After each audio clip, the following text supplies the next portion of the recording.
Question number 1 की, तो इसने पूछा है नीचे दिया गया अधिगम कार्य शिक्षार्थियों को भिन्न भिन्न समूहों में करने के लिए दिया गया है। यानी ये एक टास्क है जो लर्नर्स को ग्रुप में, समूह में करने के लिए दिया गया है।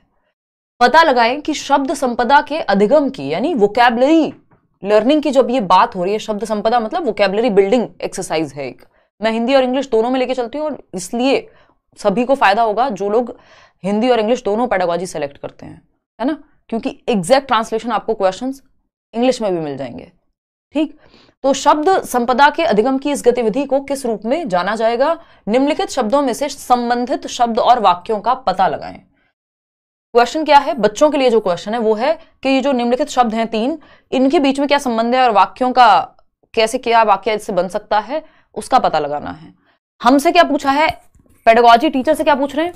हमसे पूछ रहे हैं कि शब्द संपदा के अधिगम की इस गतिविधि को किस रूप में जाना जाएगा। यानी ये जो एक्टिविटी टीचर ने दी है इसको पेडागोजिकल वे में क्या कहेंगे? तो पहला है समूह शब्दावली, समूह समूह शब्दावली, यानी समूह बनाए हुए हैं उसकी शब्दावली। शब्द जाल है ये, यानी कोई पजल है वर्ड्स का। थीम आधारित शब्दावली है या फिर शब्द समूह है। ये बात हमें पता होनी चाहिए। ये आज से नहीं, ये बहुत पहले से रिपीटेड क्वेश्चन है। अगर देखा जाए, बस तरीका पूछने का बदल दिया है। देखो क्या लिखा हुआ है शब्दों में? परिवार, संबंध और भावनाएं। परिवार यानी फैमिली, संबंध कहां होते हैं? परिवार में ही होते हैं, रिलेशंस, है ना। और रिलेशंस में भावनाएं होती हैं या नहीं होती हैं? इमोशंस भी होते हैं। तो ये सब एक ही थीम पे आधारित हैं जो कि है परिवार। ठीक है ना, तो ये एक ही थीम पर आधारित हैं। थीम आधारित शब्दावली इसको कहते हैं। यानी थर्ड ऑप्शन जो था, कई बार क्या करते थे, क्वेश्चन दे देते थे, मान लीजिए स्कूल या विद्यालय कह देंगे हिंदी में, विद्यालय, श्यामपट यानी ब्लैक बोर्ड। हिंदी और इंग्लिश दोनों में इस टॉपिक से क्वेश्चन, क्योंकि सिलेबस दोनों ही लैंग्वेज का, दोनों ही पेपर का सेम है। ठीक, लैंग्वेज के लिए स्कूल, श्यामपट और कुछ, मान लीजिए आपको खेल का मैदान ऐसा दे दिया कुछ, या फिर शिक्षक लिख दिया। ये सब क्या है, किससे जुड़े हुए हैं? स्कूल के ही थीम से जुड़े हुए हैं ना। तो बच्चे का जो उस थीम के अराउंड शब्द भंडार है वो विकसित हो जाएगा। इसको थीम आधारित शब्दावली कहते हैं कि एक थीम के अराउंड जितने भी शब्द हो सकते हैं उनको बच्चा कनेक्ट करना सीखेगा और उसका शब्द भंडार बेहतर होगा। थीम आधारित शब्दावली कहते हैं इसको। तो ये जो पेडागोजिकल अप्रोच है वो है थीम आधारित शब्दावली की। चलिए आगे बढ़ते हैं, क्वेश्चन नंबर 2 करेंगे। निम्नलिखित में से कौन सा प्राथमिक स्तर पर पुस्तकालय के प्रयोग के बारे में, यानी अब यहाँ पे प्राथमिक लिखा हो, कुछ और लिखा हो, कोई फर्क नहीं पड़ता यहाँ, क्योंकि ज्यादातर क्वेश्चंस आपके ऐसे सॉल्व हो जाते हैं। रेयर केस के कोई क्वेश्चन होते हैं जिसमें आपको ये देखना भी हो कि ये पेपर 1 में आया था कि पेपर 2 में, है ना। तो निम्नलिखित में से कौन सा प्राथमिक स्तर पर पुस्तकालय के प्रयोग के बारे में सही नहीं है? यानी पुस्तकालय मतलब लाइब्रेरी के, यूज ऑफ लाइब्रेरी के बारे में सही नहीं है। पुस्तकालय एक भंडार गृह के रूप में नहीं देखा जाना चाहिए, बल्कि, यानी हम इसको एक कोई स्टोरेज रूम की तरह नहीं देखें कि स्टोर रूम है जहां पे किताबें हमने स्टोर की हुई हैं, बल्कि कैसे देखें? पहला ऑप्शन है, और क्या लिखा हुआ है ऊपर कि सही नहीं है। एक तो सही नहीं है, नहीं लिखा है तो वैसे ही ध्यान से, और दूसरा कि एक भंडार गृह के रूप में ना देखा जाए, इसको एक स्टोरेज रूम के रूप में या स्टोर रूम के रूप में ना देखा जाए। पहला ऑप्शन है, अध्यापक और दूसरे वयस्क भी पुस्तकालयों में आदर्श पठन व्यवहार प्रदर्शित कर सकते हैं। आदर्श पठन क्या होता है? आइडियल टीचिंग कहेंगे इसको एक तरह से, या मॉडल टीचिंग कह देते हैं इंग्लिश में, मॉडल रीडिंग, कि टीचर प्रॉपर सुर लय ताल के साथ पढ़ के दिखाए। अध्यापक या कोई और अडल्ट लाइब्रेरियन या कोई भी हो सकता है, ये आदर्श पठन व्यवहार प्रदर्शित कर सकते हैं लाइब्रेरी में, इसमें कोई दिक्कत नहीं, कर सकते हैं। बच्चे को भी एक सिटिंग कॉर्नर टाइप का बन जाएगा। ठीक है, पुस्तकालय में हमें नेगेटिव चाहिए। पुस्तकालय में पाठ्य पुस्तकों का सस्वर पठन सर्वाधिक उपयुक्त रूप से हो सकता है। यानी जो लाइब्रेरी है सिर्फ वही जो टेक्स्ट बुक्स हैं आपकी, यानी पाठ्य पुस्तक हैं, उनका लाउड रीडिंग या जिसको हम सस्वर पठन कहते हैं, सुर लय ताल के साथ जो पूरा पठन है, चाहे कोई कविता है तो उसको गाकर पूरी उसकी जो राइम है रिदम के साथ, है ना, सुर लय ताल का प्रयोग करके उसका उपयुक्त सबसे बेहतर ये काम सिर्फ पुस्तकालय में होगा। क्यों? बच्चे गार्डन में भी कर सकते हैं, बच्चे घर पे भी कर सकते हैं, क्लासरूम में भी ये काम किया जा सकता है कि टीचर रिसाइट कर रही हो या एक कविता का वाचन कर रही हो, सस्वर पठन करा रही हो। जरूरी थोड़ी सिर्फ लाइब्रेरी में ही होगा ये काम या पुस्तकालय में ही होगा। तो ये ऑप्शन हमें गलत लग रहा है। फिर भी हमें बाकी के दोनों ऑप्शंस पढ़ने पड़ेंगे, क्योंकि इससे भी गलत कुछ हो सकता है। थर्ड ऑप्शन है, शिक्षार्थियों को बाल साहित्य की विविध प्रकार की विधाओं को देखने के मौके मिलने चाहिए। यानी बाल साहित्य जिसको हम कहते हैं चिल्ड्रंस लिटरेचर, है ना, बचपन में पढ़ते थे ना, तो अगर हम देखें, बाल साहित्य की विविध प्रकार की विधाओं को देखने के मौके मिलने चाहिए कि भाई कोई कहानी है, कोई कविता है या कोई नाटक है, तो ये अलग अलग विधाएं हैं, ठीक है, इसमें कोई दिक्कत नहीं है। वो इस तरह की अलग अलग किताबें हो सकती हैं लाइब्रेरी में। पुस्तकों के साथ संलग्नता के सक्रिय परिवेश के रूप में देखा जाना चाहिए कि बच्चे एक्टिव रहेंगे, ऐसा एनवायरनमेंट मिल गया है लाइब्रेरी। सही बात है, लेकिन गलत क्या है? गलत है सेकेंड ऑप्शन, और जो गलत है वही सही है क्योंकि पूछा ही गलत था। तो B option is the right answer, या 2 सेकेंड जो ऑप्शन है वो आपका गलत है और यही सही है क्योंकि पूछा ही गलत है। क्वेश्चन नंबर 3 देखिएगा, साक्षरता अर्जित करने के लिए किसमें निपुणता यानी मास्टरी का होना जरूरी है? साक्षरता मतलब लिटरेसी, कि बच्चा पढ़ना सीख जाए, लिटरेट बन जाए। इसको अर्जित करने के लिए बच्चे में निपुणता किसको लेकर के होनी चाहिए, यानी मास्टरी, किस चीज पे उसकी पकड़ होनी चाहिए एक बच्चे की? पहला ऑप्शन है डिकोडिंग और भाषा अवबोधन। डिकोडिंग क्या है? आप डिकोड कर पा रहे हैं तभी ये पढ़ पा रहे हैं, है ना। साक्षरता का मतलब लिटरेसी होता है, या आपने इसको डिकोड किया अपने ब्रेन में कि स साथ में आ का डंडा, फिर क्षत्रिय वाला, फिर र लिखा हुआ है, त, फिर आ की मात्रा, तो साक्षरता है ये आपने अपने ब्रेन में डिकोड किया है। डिकोडिंग और भाषा अवबोधन। अवबोधन क्या है कि साक्षरता का मतलब क्या है, यानी लैंग्वेज कॉम्प्रीहेंशन। बात तो पॉजिटिव लग रही है, फिर भी देखेंगे। कह रहे मास्टरी किसकी? सटीकता और ध्वन्यात्मक बोध। यानी आप अगर साक्षरता यानी पढ़ना सीखना चाह रहे हैं, साक्षर होना चाह रहे हैं कि पढ़ के समझ पाए आप, इसके लिए सटीकता और ध्वन्यात्मक बोध। तो ऐसा जरूरी नहीं है कि आपका प्रोनाउंसिएशन एग्जैक्ट होगा, उच्चारण एकदम सही होगा तभी आप पढ़ के समझ पाएंगे। कई लोगों का उच्चारण भाई अपने क्षेत्रीय प्रभाव के कारण अलग हो सकता है, या एक्यूरेट ना हो, या मानक ना हो, ये हो सकता है। जैसे अगर कोई बिहार से है तो वो सड़क को सड़क बोल सकता है, ये क्या हुआ? ध्वन्यात्मक बोध में गड़बड़ हो सकती है, लेकिन सटीक तो है। ऐसा थोड़ी सड़क को वो हवाई जहाज समझ रहा होगा, सड़क पढ़ के समझ तो सड़क ही रहा होगा, बेशक ध्वन्यात्मक बोध डिफरेंट है। तो यहां पे लिटरेसी में ऐसा नहीं है कि ध्वन्यात्मक बोध एकदम एक्यूरेट ही चाहिए, नहीं। ध्वन्यात्मक जागरूकता और प्रवाह, यानी फोनोलॉजिकल अवेयरनेस जिसको हम कहते हैं, कि आप ध्वनि, ये ध व और ये न पे छोटी की मात्रा बनेगी तो इसको ध्वनि कहेंगे। ये ध्वन्यात्मक जागरूकता है कि एक अक्षर से दूसरा एक अक्षर मिलकर के कैसी साउंड क्रिएट करेगा। ठीक है भाई, ये भी सुनने में, लेकिन ये रीडिंग के बारे में है सिर्फ। यहां पे हम साक्षरता की बात कर रहे हैं कि आप पढ़ के समझ भी पाए। दृश्य यानी साइट शब्दावली और प्रतिमानों की पहचान। साइट शब्दावली क्या होती है? साइट वर्ड्स इंग्लिश में भी कहते हैं जिनको आप देखते ही पहचान लेते हैं। जैसे चाहिए, अब ये चाहिए एक साइट वर्ड है जिसका मतलब आप एक बार एक नजर में पहचान लेंगे, है ना। अगर लिखा हुआ है में घर, तो इनका मतलब आप एक नजर पढ़ते ही पहचान लेते हैं। इनको इसलिए साइट वर्ड या दृश्य सामग्री कहा जाता है क्योंकि एक नजर में, एक दृश्य में ही आप इनका मतलब समझ जाते हैं। ठीक, तो ये भी सही नहीं है। सबसे बेहतर है डिकोडिंग और भाषा अवबोधन। अगर आपको साक्षरता अर्जित करनी है, आपको लिटरेसी अर्जित करनी है, यानी आप पढ़ के समझ पाए, तो एक तो आपको चाहिए डिकोडिंग, कि जो लिखा हुआ है वो आप पढ़ के डिकोड कर पा रहे हैं कि इसको ऐसे पढ़ा जाएगा। या और दूसरी चीज क्या है? भाषा अवबोधन, जिसको लैंग्वेज कॉम्प्रीहेंशन कहते हैं, कि पढ़ के आप समझ भी पाए कि ये कहना क्या चाहता है क्वेश्चन। एक तो डिकोडिंग के साक्षरता लिखा हुआ है, ये आप पढ़ पाए डिकोडिंग करने की वजह से। और इस साक्षरता का मतलब या इस क्वेश्चन का मतलब, एक तो आपने क्वेश्चन पढ़ने में जो चीज लगाई वो है डिकोडिंग। भाषा अवबोधन क्या है? आप पढ़ के समझ पाए, ये लैंग्वेज कॉम्प्रीहेंशन है। इन दोनों के बिना साक्षरता अर्जित नहीं की जा सकती। चाहे आप कितना भी एक्यूरेट पढ़ रहे हो, मतलब समझ नहीं आएगा तो कोई मतलब नहीं, उस चीज का अर्थ निर्माण ही नहीं होगा तो कोई फायदा नहीं है। तो first option is the right answer. Question number 4 देखिएगा। क्वेश्चन नंबर 4 कहता है राष्ट्रीय पाठ्यचर्या की रूपरेखा द्वारा रेखांकित दक्षताओं को प्राप्त करने में प्रत्येक बच्चे की प्रतिभागिता को समर्थन देने वाले समावेशी, स्वागतीय और आनंददायी परिवेश सर्वाधिक उपयुक्त तरीके से कैसे सृजित किया जा सकता है। यानी एनसीएफ के अकॉर्डिंग हम एक ऐसा एनवायरमेंट जहां हर एक बच्चे का पार्टिसिपेशन हो, वो प्रतिभागिता अपनी मतलब शामिल हो अपने कोई भी एक्टिविटी अगर क्लासरूम में हो रही है तो। दूसरा, सबको इंक्लूड किया जा सके, चाहे कोई धीमे सीखता है, कोई तेज सीखता है, कोई देख सकता है, नहीं देख सकता है ना। सबको वेलकमिंग महसूस हो कि हम इस क्लास का हिस्सा हैं।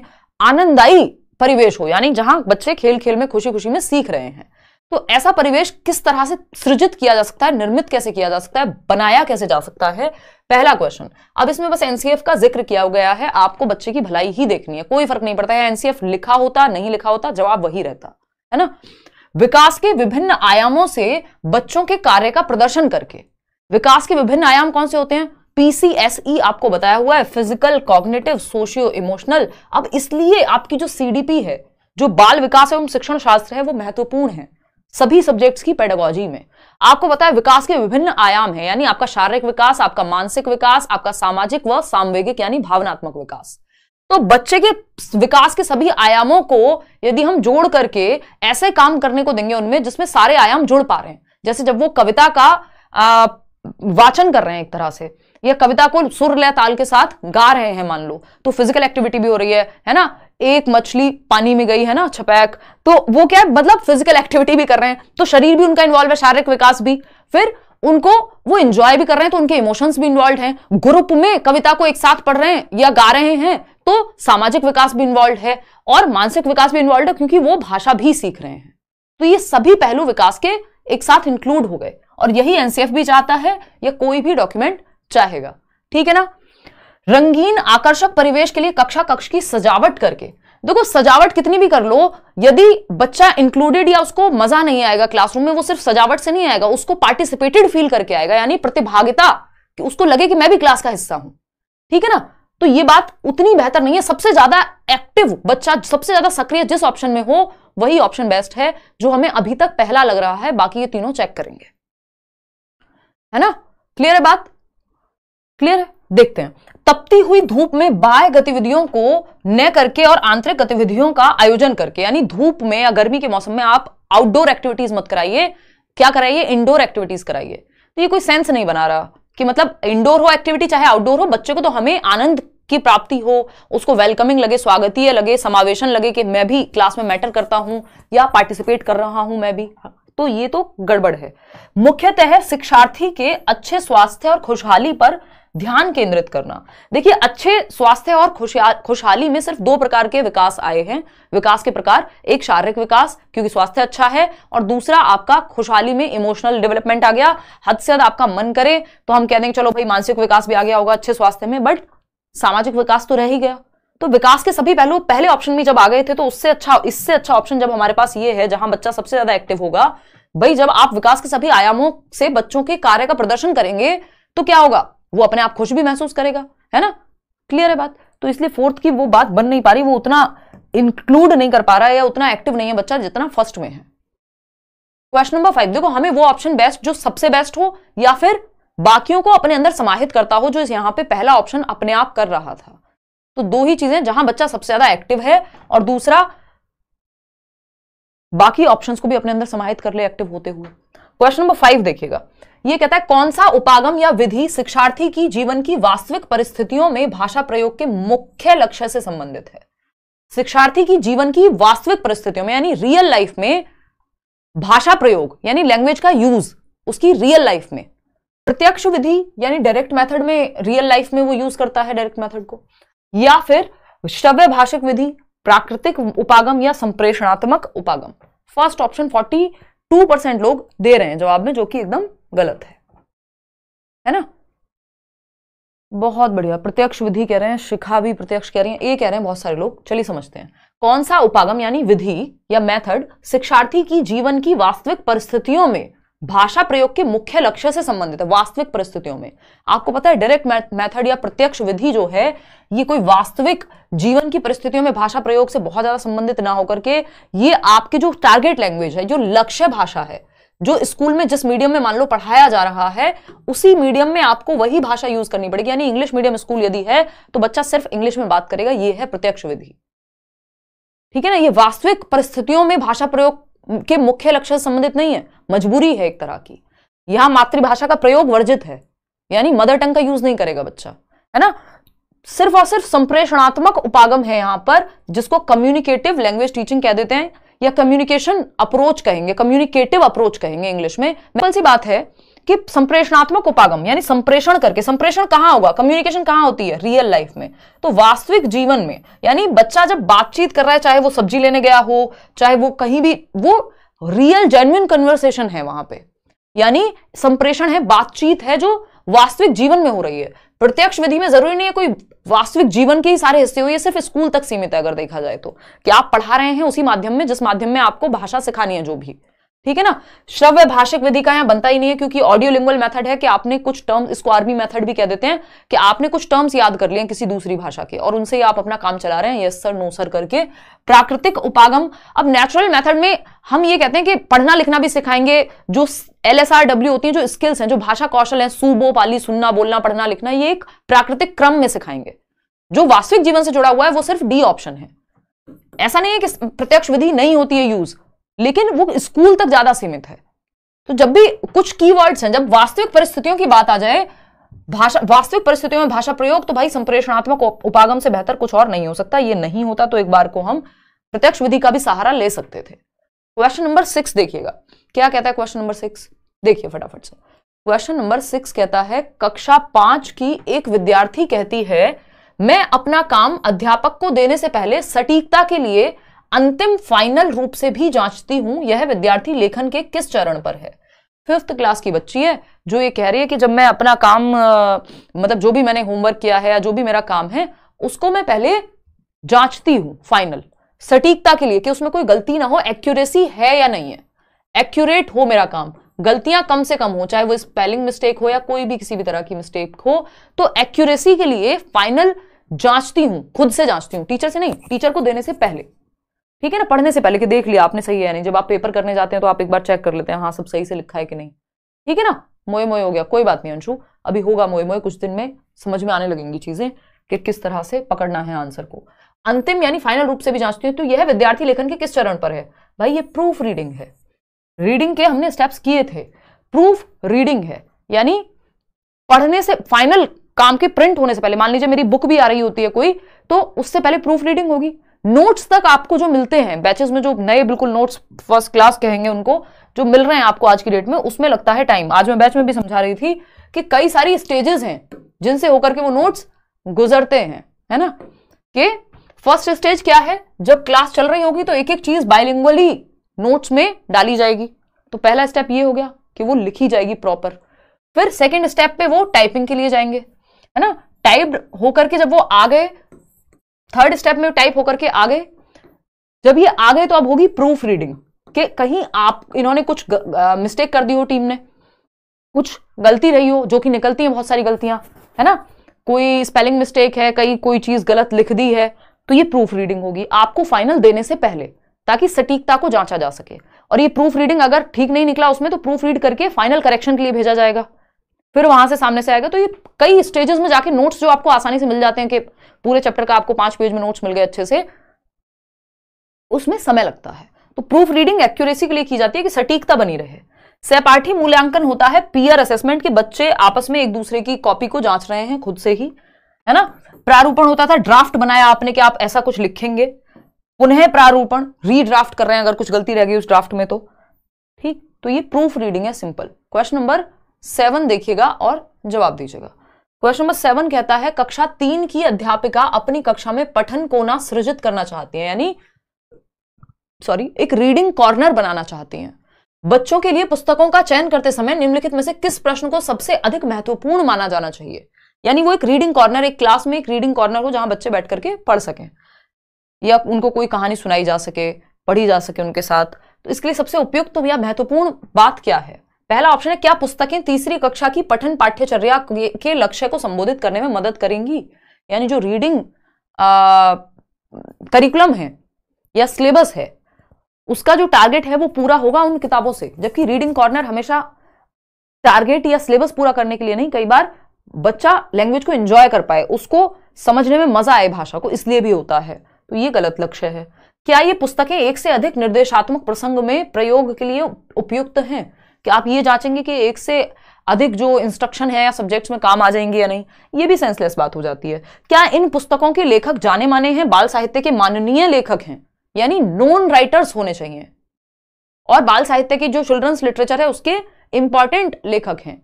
तो क्या सिर्फ इंपॉर्टेंट लेखक ही अगर हम पढ़ाएंगे तो बाकी लेखक कुछ अच्छा नहीं लिख रहे होंगे?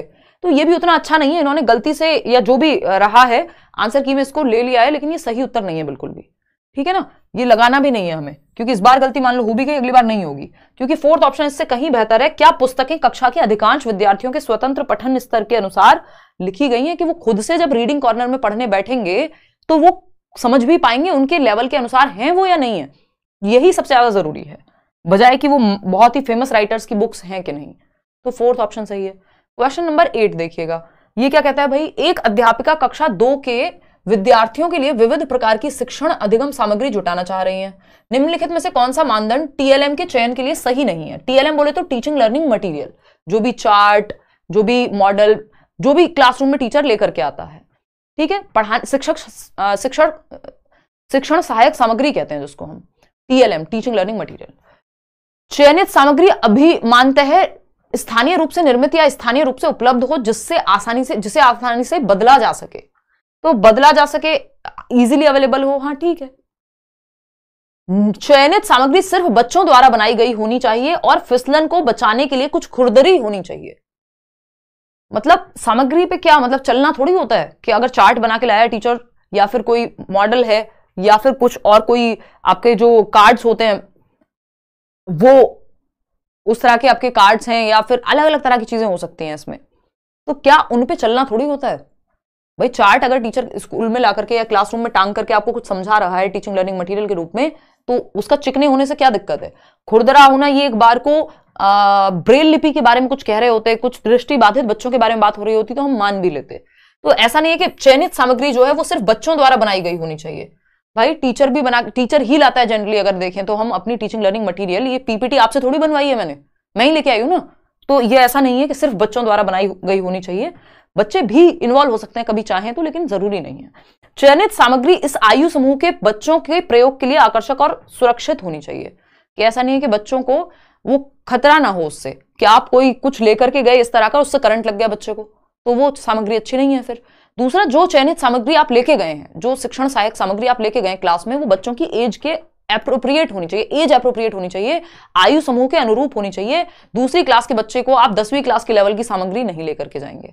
फिर आता है फोर्थ ऑप्शन, चयनित सामग्री ऐसी होनी चाहिए जो बच्चों को जिज्ञासा के साथ खोजबीन और प्रयोग करने में भी पर्याप्त अवसर दे। जैसे कोई गेम हो सकता है लैंग्वेज को लेकर के। तो ये बाकी बातें सही है, लेकिन ये जो सेकंड ऑप्शन है वो गलत है कि सिर्फ बच्चों से ही बनवाओ और खुरदरी बनवाओ, ऐसी कोई शर्त नहीं होनी चाहिए। क्वेश्चन नंबर 9 देखिएगा, ये कहता है कक्षा 3 की अध्यापिका ने अपने शिक्षार्थियों से कहा, तो कक्षा 3 की अध्यापिका है यानी क्लास 3 की टीचर हैं, अपने शिक्षार्थियों से कहा कि वे अपने सहपाठियों से सकना शब्द के प्रयोग की योग्यता से संबंधित 5 प्रश्न पूछें, जैसे कि क्या तुम तैर सकते हो, सकना है ना, क्या तुम खा सकते हो, यानी 5 शब्द पूछने जिसमें सकना वर्ड यूज हुआ हो, है ना।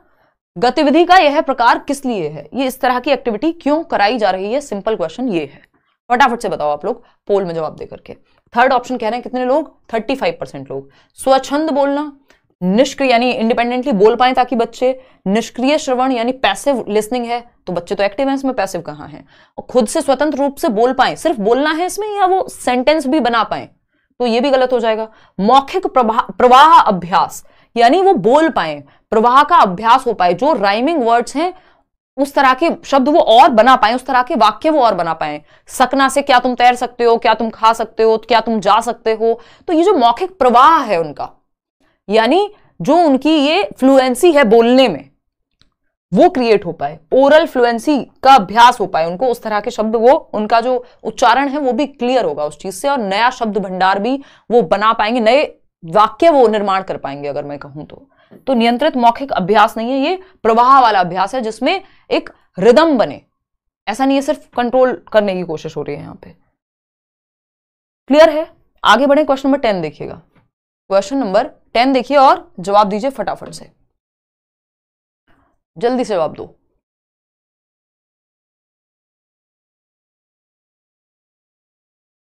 क्वेश्चन नंबर 10 एक बार फिर से देख लेते हैं। साक्षरता शिक्षण उपागम अक्षर और ध्वनि के बीच में संबंध की जब भी बात होगी वो फोनोलॉजिकल अवेयरनेस को दर्शाएगा, ध्वनि विज्ञान निर्देश को दर्शाएगा कि क और ख मिलके कुछ नहीं बनेगा, क और र मिलकर के कर बन जाएगा, घ और र मिलकर के जो ये साथ में आए तो ये घर बना। यानी ध्वन्यात्मक जागरूकता ही अफेक्ट होती है आपकी डिस्लेक्सिया में भी, जो हम सीडीपी में भी डिस्कस कर रहे थे, ठीक है ना। तो अक्षर और ध्वनि की जब भी बात होगी मिला के पढ़ने की तो वो ध्वन्यात्मक जागरूकता है, ध्वन्यात्मक निर्देश की बात होगी, ठीक है ना।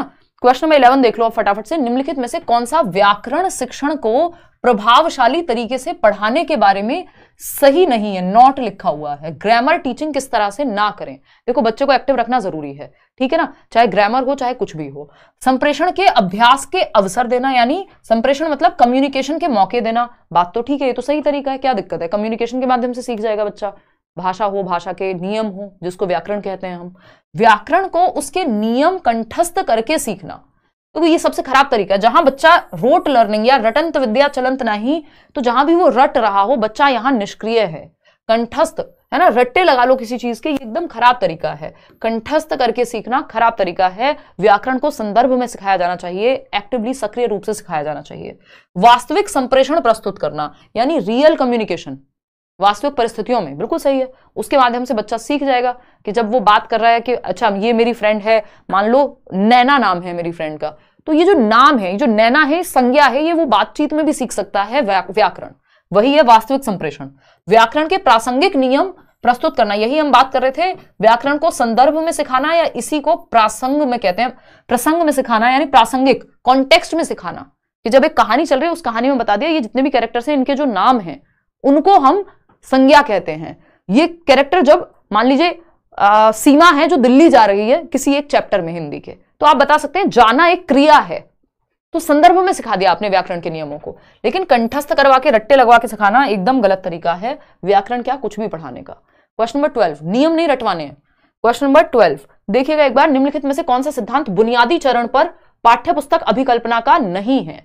यानी आप जब टेक्स्ट बुक निर्मित कर रहे हैं, एक तरह से बुनियादी चरण, फाउंडेशनल, पता है ना, FPMS जो न्यू एजुकेशन पॉलिसी है, नेशनल एजुकेशन पॉलिसी, 4 स्टेजेस हैं उसमें। पहले 10+2 होता था, है ना, कि 10 साल का सेकेंडरी और फिर 2 साल का सीनियर सेकेंडरी। अभी क्या है, 5+3+3+4, है ना। तो ये जो फाउंडेशनल स्टेज है, जिसमें आपका आंगनवाड़ी भी है और आपका क्लास 1 और 2 भी है, शुरुआत के फाउंडेशनल जो 3 ईयर भी है और क्लास 1 और 2 भी है। तो ये जो बुनियादी चरण है, यहां पे पाठ्यपुस्तक अभिकल्पना के बारे में क्या सही नहीं है। पहला ऑप्शन है मूर्त सिद्धांत, तकनीकी सिद्धांत, पाठ्यचर्या सिद्धांत या प्रस्तुतिकरण सिद्धांत। ये थोड़ा सा फैक्चुअल क्वेश्चन है और इसमें गलतियां हो भी काफी रही हैं, ठीक है ना। देखिएगा, प्रस्तुतिकरण सिद्धांत जरूरी है कि आपकी प्रस्तुति रोचक होनी चाहिए, अच्छी किताबें आकर्षक दिखनी चाहिए बुनियादी स्तर पे, क्योंकि बच्चा छोटा है ना, तो ये बात तो सही है। फिर आता है पाठ्यचर्या सिद्धांत, यानी पाठ्यचर्या का जो निर्माण है वो ऐसा हो कि वो बच्चे की एज के एप्रोप्रिएट हो, उसमें चीजों को समझा जा सके। ये भी जरूरी है कि पाठ्यचर्या का निर्माण ही होना चाहिए बच्चे के उम्र के मुताबिक, उसकी रुचियों के मुताबिक। तकनीकी सिद्धांत, क्या नए टेक्निक्स हैं जिनके बेसिस पे करिकुलम डिजाइन किया जाए, उसको प्लान किया जाए, किताबें बनाई जाएं, एक्टिविटीज डिजाइन की जाएं। ये तीनों ही महत्वपूर्ण हैं, लेकिन मूर्त सिद्धांत यहां सबसे कमजोर पड़ जाता है, क्योंकि ये जरूरी नहीं है कि मूर्त, अगर आप प्याजे की थियरी पढ़ेंगे तो लॉजिक के समय पे हम कहीं यूज करते हैं, ये थोड़ा सा और बड़ी एज में इसको यूज किया जा सकता है मूर्त सिद्धांत को, क्योंकि बाकी चीजें जो प्रस्तुतिकरण एंड ऑल है उसका ध्यान रखा गया है, पिक्चर्स एंड ऑल का, उसमें जितनी मूर्तता की जरूरत है वो ऑलरेडी वहां आ गई है। अलग से मूर्त सिद्धांत उतना जरूरी यहां मुख्य नहीं रह जाता, ठीक है ना। तो पहला ऑप्शन सही है यहां। ऐसा थोड़ी ऊंट के बारे में पढ़ा रहे हो तो उसको लेके आओगे, पिक्चर में प्रस्तुतिकरण कर दोगे। क्वेश्चन नंबर 13 देखिएगा, क्वेश्चन नंबर 13 देखेंगे, बुनियादी चरण की अवस्था वाले बच्चे अधिगम में तब कहीं अधिक संलग्न होते हैं जब, बुनियादी चरण मतलब बच्चा वही छोटा है ना। देखो एक बार, कितने साल का होगा, 7 साल तक की बात होगी इसमें कहीं, है ना। तो वह अपने कॉपी में अक्षरों की बार बार ट्रेसिंग करता है या बार बार लिखता है, ये बहुत अच्छा काम है, इसमें तो रट्टाफिकेशन है। मुख्य केंद्र सिर्फ सूक्ष्म गत्यात्मक कौशलों के विकास पर होता है, यानी बच्चे की सिर्फ फाइन मोटर स्किल्स, यानी वो लिखना पढ़ना सीख जाए, इसी पे फोकस है। क्यों भाई, उसका दिमाग भी विकसित हो, उसके इमोशंस भी विकसित हो, है ना, वो एंजॉय भी करे लर्निंग को। वे अध्यापक के पीछे पीछे शिशु गीत गाते हैं, तो ये भी रट्टाफिकेशन ही है कि बस छोटे बच्चे क्या है, गीत गाएंगे अध्यापक के पीछे। वे सभी इंद्रियों का प्रयोग करते हैं और अपने हाथों का सक्रिय प्रयोग करते हैं, ये बात सबसे ज्यादा सही है। ये बात मैं बहुत सालों से कहती हूँ कि जहां बच्चे के ज्यादा से ज्यादा सेंसेस, जितने ज्यादा सेंसेस इन्वॉल्व आप कर सकें उतना बढ़िया आप पढ़ा देंगे। यानी जब आपने एक चार्ट दिखा दिया तो उसके आंखें, यानी हमारे 5 सेंसेस है ना, देखना, सुनना, टच, फील, टेस्ट, है ना, तो आपने जितने ज्यादा सेंसेस इन्वॉल्व कर लिए कि बच्चा कुछ देख भी रहा है, वो सुन भी रहा है, कोई एक्टिविटी भी कर रहा है ना, कुछ टच फील भी कर रहा है, तो जितनी ज्यादा इंद्रियां प्रयोग में आएंगी उतना वो सक्रिय महसूस करेगा। तो ये सबसे ज्यादा बेहतर ऑप्शन हो गया यहाँ पे, बच्चा जहां सबसे ज्यादा एक्टिव, यानी सबसे ज्यादा सक्रिय, और एक्टिव कहां होगा, जहां उसकी इंद्रियां ज्यादा इन्वॉल्व होंगी। क्वेश्चन नंबर 14 देखिएगा, ये क्या कहता है भाई, निम्नलिखित वाक्य के संदर्भ में कौन सा कथन सही नहीं है। एक तो सारे ही क्वेश्चन में नहीं लगा दिया है, अगर कोई जल्दबाजी में पढ़ेगा तो उसका तो नंबर गया, है ना। बच्चों द्वारा शिशु गीत अलापना किसके तरीके हैं, यानी वो जो बाल गीत नहीं होते हैं, नन्ना मुन्ना क्या हूं, राही हूं, देश का सिपाही हूं, है ना, ये सब क्या है, शिशु गीत ही है एक तरह से। तो इनको गाने के बारे में या इनके उच्चारण के बारे में कौन सी बात सही नहीं है। उच्चारण का अभ्यास करने के, ये उच्चारण का अभ्यास कराते हैं जब हम शिशु गीत गाना सिखा रहे हैं बच्चे को या वो गाता है। अभिव्यक्ति का संवर्धन और वाक्यों की लय के, शब्दावली को समृद्ध करने के, शब्द और वाक्य संरचना को कंठस्थ करने के। फटाफट से बताओ, अब गड़बड़ यहां हो गई क्योंकि इन्होंने गलत शब्द का प्रयोग कर लिया। बच्चों द्वारा शिशु गीत अलापना किसके तरीके हैं, उच्चारण का अभ्यास करने के, ठीक है, उच्चारण का अभ्यास हो जाएगा। अभिव्यक्ति का संवर्धन और वाक्यों की लय के, या फिर शब्दावली को समृद्ध करने के तरीके हैं, या शब्द और वाक्य संरचना को कंठस्थ करने के तरीके हैं, बताइएगा। बिल्कुल, कि शब्द और वाक्य संरचना को कंठस्थ करने के तरीके हैं। देखो इसमें से ये हटा देते हैं, उच्चारण का अभ्यास करना ठीक है, शब्दावली को समृद्ध भी किया जाएगा इसके माध्यम से, अभिव्यक्ति का संवर्धन और वाक्यों की लय के, ये भी हो जाएगा कुछ हद तक। बट अगर हम देखें शब्द और वाक्य संरचना को कंठस्थ करने की, ये भी गलत नहीं है, इसका आंसर सेकंड ही है, अभिव्यक्ति का संवर्धन और वाक्यों की लय के, शब्द और वाक्य संरचना को कंठस्थ करने के। इसको एक बार ऑफिशियली भी चेक करेंगे, है ना, इसको एक बार ऑफिशियली भी चेक करेंगे। फोर्थ के साथ अभी हम जा रहे हैं, शब्द और वाक्य संरचना को कंठस्थ करने के, क्योंकि अगर ऐसा भी कहा जा रहा है तो गलत नहीं है, क्योंकि आप वो गीत आपके दिमाग में तो बैठ ही जाएगी उसकी जो संरचना है ना। इसमें थोड़ा सा कंफ्यूजन है, बहुत क्लोज है दोनों ही। कंठस्थ शब्द, देखो ये पॉजिटिव नेगेटिव वर्ड या टैग वर्ड या की वर्ड से जो लोग रट्टे लगाते हैं उसके बेसिस पे मत चलना कि कंठस्थ लिखा हुआ है तो गलत ही होगा। किस तरह से पूछा है क्वेश्चन उस पर डिपेंड करेगा। और इसमें शायद मुझे लग रहा है ई या कुछ तो इन्होंने टेढ़ा मेढ़ा दिया हुआ है आंसर की में भी, एक बार मैं चेक कर लूंगी। अभी हम फोर्थ के साथ जा रहे हैं, एक बार चेक कर लूंगी, जब नेक्स्ट हिंदी का सेशन होगा इसको इंक्लूड कर लेंगे। क्वेश्चन नंबर 15 देखना एक बार, क्वेश्चन नंबर 15 देखना। एक अध्यापक ने शिक्षार्थियों को अपने सहपाठियों से अपनी अभ्यास पुस्तिकाओं की अदला बदली कर जांचने के लिए कहा कि मान लो बच्चे हैं 5, ए बी सी और डी 4 बच्चे हैं, तो डी ने ए को अपनी नोटबुक दी चेक करने के लिए, बी ने सी को दी। आपस में बच्चे एक दूसरे की नोटबुक या पुस्तिकाओं को चेक कर रहे हैं। तो ये क्या है, संरचनाओं का नियंत्रित अभ्यास है, सहपाठी के काम की जांच के कौशल विकसित करना, विस्तृत पठन का अभ्यास कराना या नई शब्दावली। सिंपल है, ये पीयर असेसमेंट कहते हैं इसको, यानी सहपाठी के काम की जांच के कौशल विकसित करना कि बच्चे में पीयर असेसमेंट का गुण आएगा, जो 360 डिग्री असेसमेंट, 360 डिग्री आकलन की बात करता है। जो नेशनल एजुकेशन पॉलिसी नई शिक्षा नीति है वो कहती है बच्चा खुद का आकलन खुद भी कर पाए, यानी सेल्फ असेसमेंट भी हो पाए, उसका टीचर भी उसका आकलन करे यानी स्वयं आकलन भी करे, शिक्षक भी आकलन करे, और पीयर असेसमेंट यानी सहपाठी भी आकलन कर पाए।